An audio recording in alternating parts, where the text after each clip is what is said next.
Hey, Melanin fam, it's your girl Shelby, And I'm Erica. and welcome to another episode of All Things Melanin TV. Also, this is our season finale for this season, so if you have watched it up until now, thank you so much. And as Erica always say, make sure that you are subscribed so you know that when we have something new. But on our finale episode, we are gonna talk about um corporate advice and things that we've learned while working in corporate. So I don't know about you, friend, but growing up, you used to watch like the '90s sitcoms or the Hmm. sitcoms that were on in the early 2000s, Yes. mid 2000s, and I feel like I had preconceived notions about what corporate America would be like, Hmm. um, how I would advance, how I would start off making all this money, and how I would do all these things. And I quickly realized that that is not how I went in the real world, or that is not how it went in the real world for me. And I feel like um, we both were blessed. We have both been blessed to work in corporate America, to fund our dreams, to fund our bills, Okay. to fund our travel and our shopping expenditures and Yeah. all those things. But I don't really feel like we talk about corporate America in a realistic and authentic light. I wish that I had been better prepared for corporate America than I was when I graduated almost a decade ago. And I feel like, and we've talked about this, I think, friend, that I had to figure out how to navigate it in a way that was mentally and emotionally healthy for me and where I could thrive and I could Yeah. grow. And so, with that said, we are going to talk about the best and worst advice that we've gotten, that we've received, and Hmm. all the things. And be sure to drop in the comments if you can relate, or if we didn't say one that you think should be on there, let us know. Yes. But let's start with best advice. So I'm gonna kick this one off. So best advice that um I've received about working on corporate America and like navigating it and all that stuff is to take care of yourself. So overworking yourself will get you nowhere, which is a fact. Because Yes. if something happened to you tomorrow, your job would be up on a job board the next day. Let me tell you Thanks. something. My first corporate job that I worked, I didn't really know what to expect. And I just don't feel like I was taking care of myself mentally and emotionally like I should been have been. And even though I knew that that's not where I was supposed to be, and my date had expired, I wasn't taking care of myself. I got laid off, and they moved on without me. And so I think it's so easy when you're working in corporate America to just, be on all the time and to give it your all, which I believe that you should give your all in corporate America. But I also believe that you should give your all during business hours. Yes. I think it's really important to take care of yourself, because if you don't take care of yourself, you are not going to be any good to anybody. Like that, now my current job working in corporate America, I log in and I give it my all. I give 100%, 110% on most days. But I also take care of myself. Taking care of myself looks like having boundaries of only Hmm. working during work hours. It looks like taking my breaks and taking my lunch. It looks like doing things outside of work that bring me joy. It looks like using those benefits, like going to the doctor, having Yes. an eye appointment, going to the dentist, getting a physical, making sure that I'm healthy mentally and emotionally. It looks like working out. I hate working out. I ain't gonna lie to you. I hate working out, but I love how it makes me feel. And so I really feel like it's a stress reliever. Taking care of myself looks like hanging out with my friends, hanging out with my family, and it looks like pouring back into myself. And I feel like when I take care of myself, then I'm able to show up as a better employee, as a better colleague, as a better individual. I'm sharper. I pick up on things faster, and I feel like I've been able, and it helps me to navigate corporate America better when Hmm. I take care of myself. When I didn't take care of myself, girl, I was all over the place. Yeah. I was just scrambling, trying to do the best that I could. And so I can definitely see like the stark difference from when I took care of myself to when I didn't. Because I always say this, like, you're the most important person in your life. And so you have to act like you're the most important person in your life. And when you act like you're the most important person in your life, you take care of yourself and you pour into yourself. Yes. I love that. The second piece of it, best advice, it kind of goes along with taking care of yourself, but it is setting boundaries. Mm, So take your breaks come at work. on, You have the legal right take to them. take your two breaks and your lunch break. Yeah. And then also that means turning your notifications off Mm-hmm. during non-work hours. And then taking your PTO. Take your Take PTO. it. Prepare the others. Cause you're going. Okay, because I'm just letting y'all know I'm gonna be gone.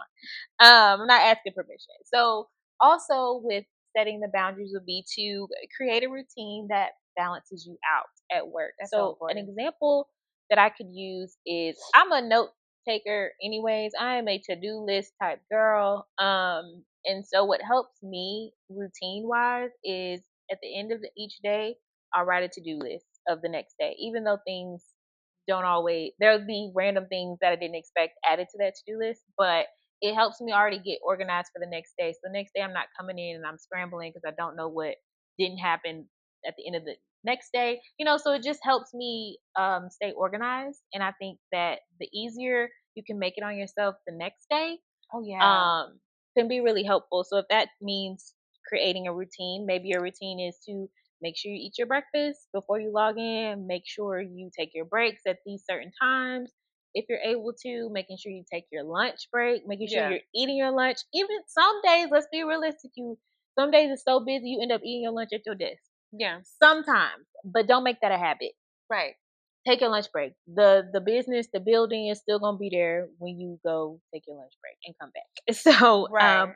also with setting boundaries is really important because a lot of our coworkers or just in general in corporate do not have boundaries, Mm-mm. especially when we have the opportunity to work from home. I think that's when it really got even worse with the boundary setting, because if you're in an office space, um, it to me, I used to work in an office space Monday through Friday, 9 to 5. I did not know how I was doing that, but I was.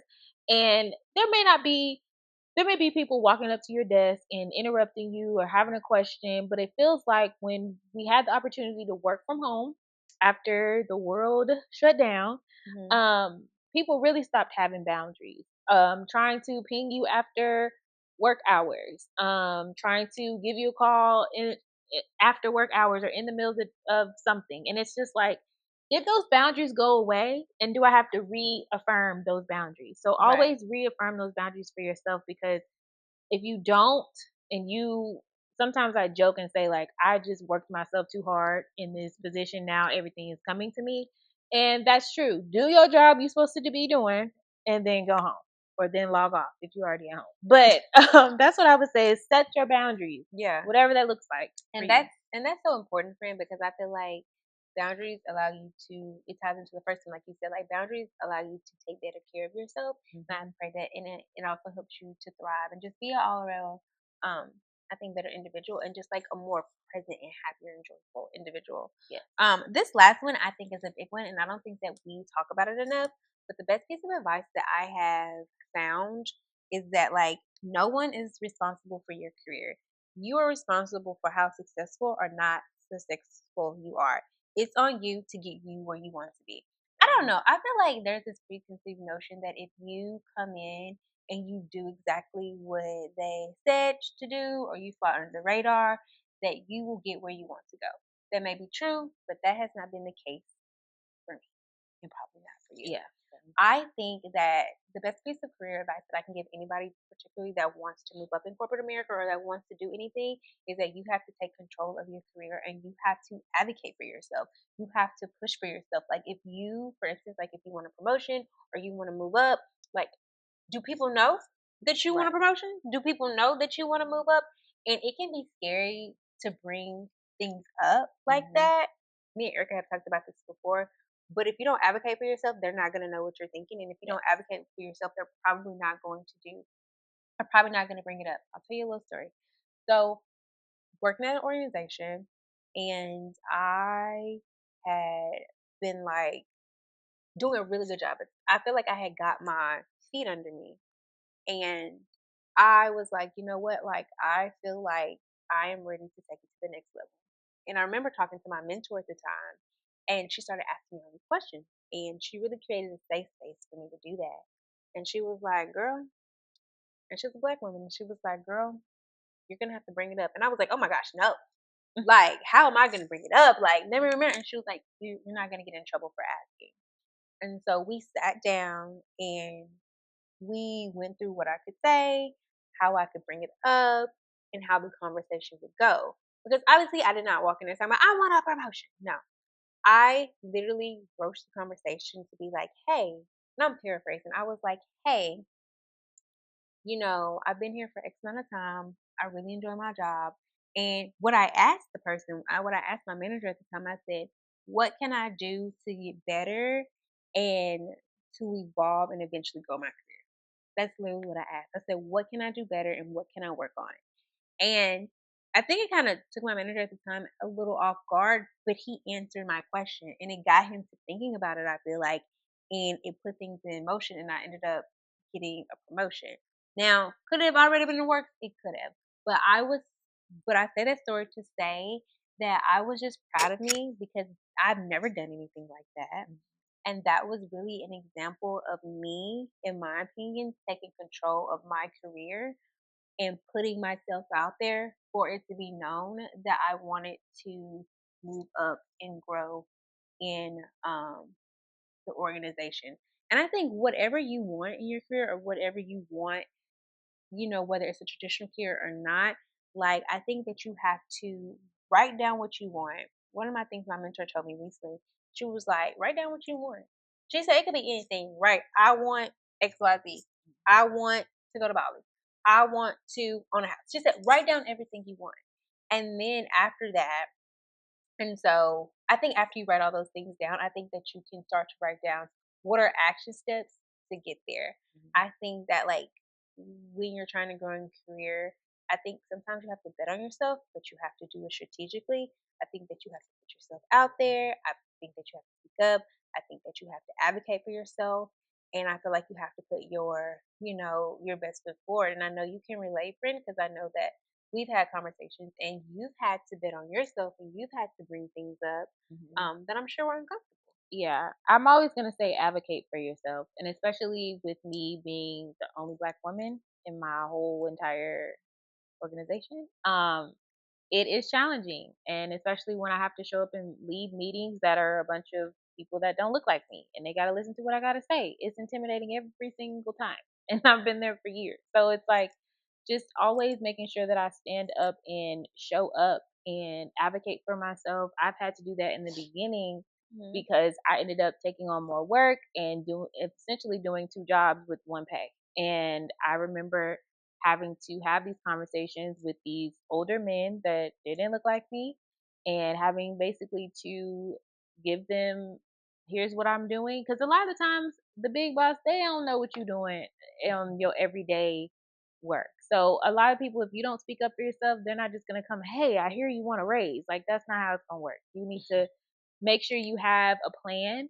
Make Hmm. sure you have your ducks in a row. Make sure you know what you're going to say. If you got to write down the whole speech, if you got to call a friend and practice the speech, whatever you need to do to make sure that you're not sitting there just accepting what they're giving you.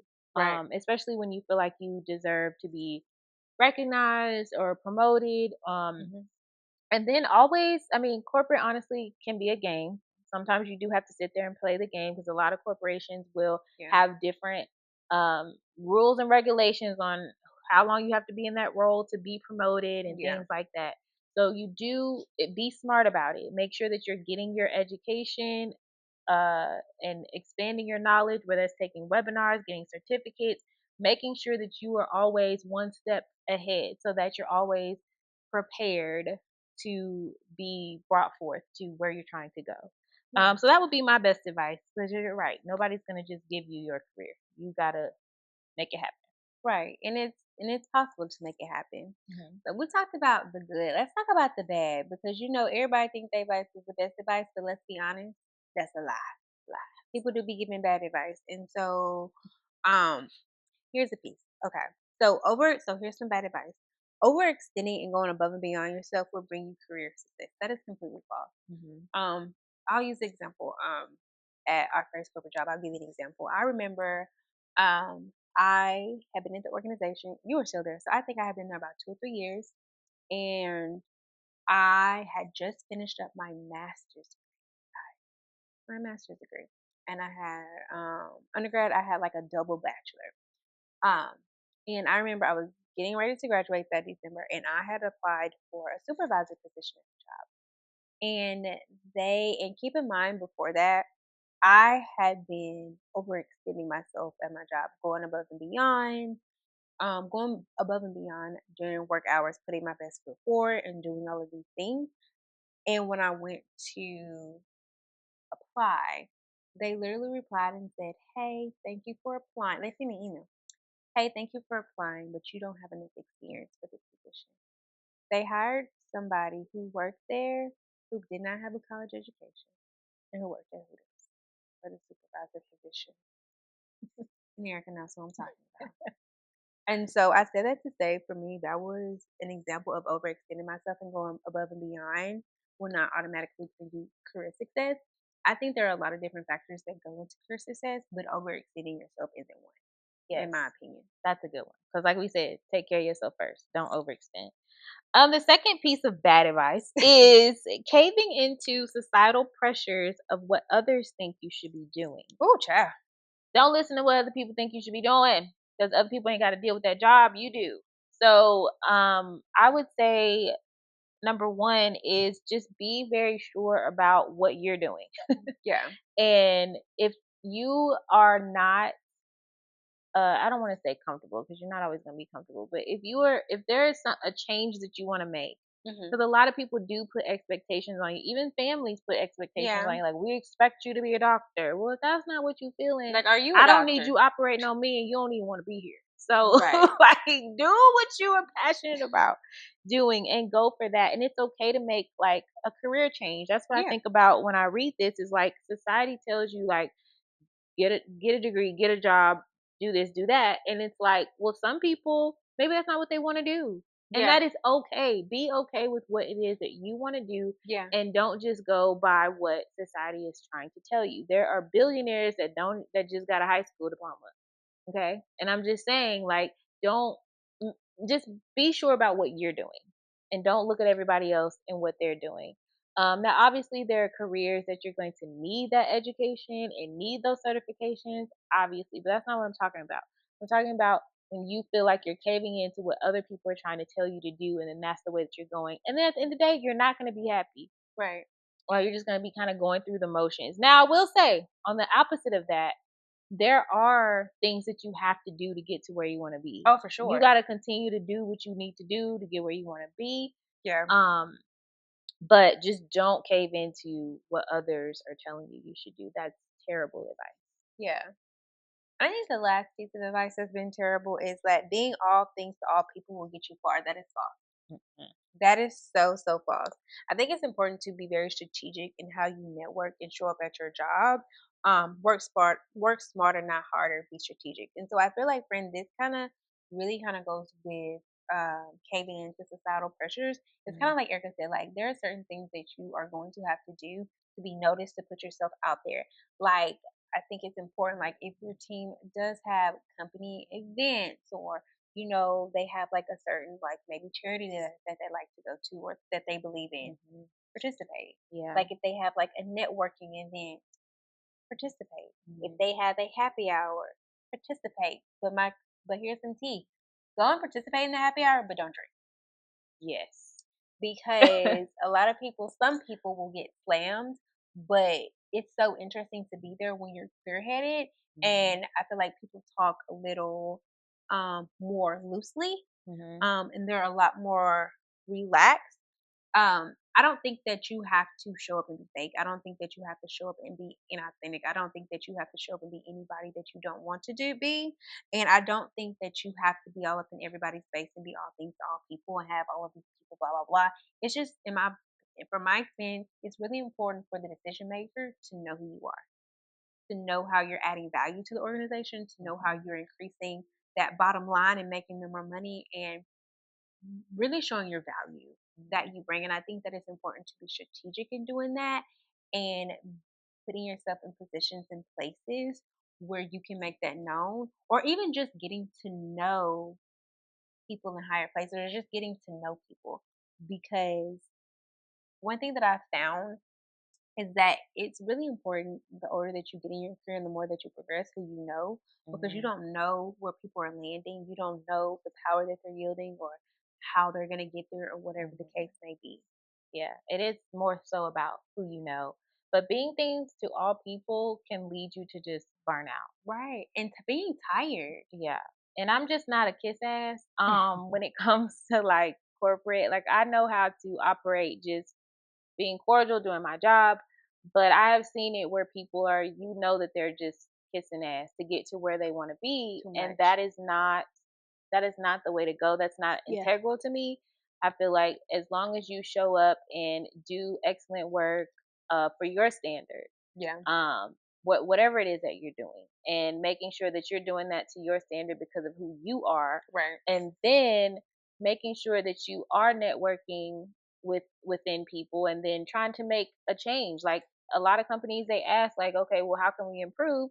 Speak up about it. Even if they don't take your advice, speak up about it. So I think that just don't feel like you have to just show up and be all and do all because you want to be here. Like be authentic with it. I think it's bad advice to think that you're just gonna be Yeah, everybody because you will burn out. I mean, that's inevitable. for So, sure. hmm And I feel like we've shared like a lot of good advice that we've gotten, and we've shared the bad advice.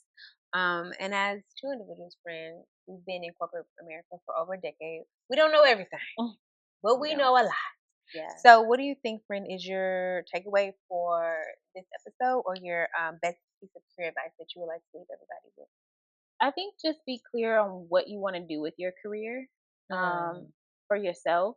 And if you want to, because I'm in this bucket, if you want to make a career change, figure out what it takes to do that, whether that's getting a certificate or just going back to school, whatever it is, making sure that it is okay to make that career change. You don't always have to be doing the same thing all the time. And making a plan and going forward with that. I feel like that is okay. Because with different seasons in your life, you may outgrow seasons. A job is the same thing. You may outgrow it, or outgrow the industry, whatever. And just make sure you find something that you feel fulfilled with doing. That's what I would say. I love that, and I was gonna say something similar. But I think just to piggyback off that, friend, um, similar to you, I think it's really important to know like who you want to be in your career, and then from there, writing down action steps and things that you can do to contribute to getting you there. Um, like I said, like we said earlier, like no one, like you are in charge of your career. Nobody's gonna get you there, and I think the best piece of advice I can give you is to be proactive in getting where you want to be and figuring out what you can do to get there. Do you need to network more? Do you need to learn more? Do you need to educate yourself more? Do you need to put yourself out there? Do you need to, lay low and listen?